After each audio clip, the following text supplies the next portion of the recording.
Komedian sekaligus penyanyi Bohyen, atau Yeni Rahmawati, resmi mengakhiri masa lajangnya. Ia dipersunting oleh Ruli Anggi Akbar pada Sabtu, 15 November 2025. Pernikahan berlangsung di Indonesia Convention Exhibition, ICE, BSD, Tangerang Selatan. Salah satu yang paling banyak dibicarakan adalah souvenir pernikahan Bohyen. Souvenir tersebut menarik perhatian karena berbeda dari biasanya.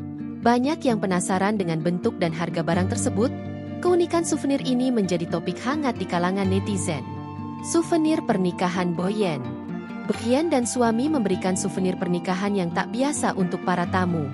Souvenir tersebut berupa jam meja dengan bingkai ukiran klasik berwarna emas mirip seperti cermin vintage yang memberikan kesan mewah dan elegan. Souvenir ini dibungkus dalam kotak berwarna merah marun yang elegan. Pada bagian tutup kotak, tertera tulisan nama pengantin, Bohyen dan Ruli.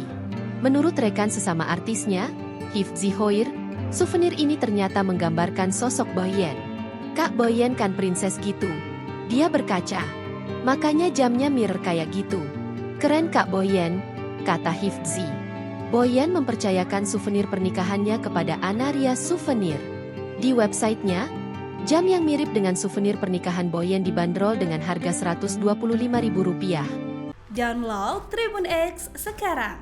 Menghadirkan lokal menjadi Indonesia.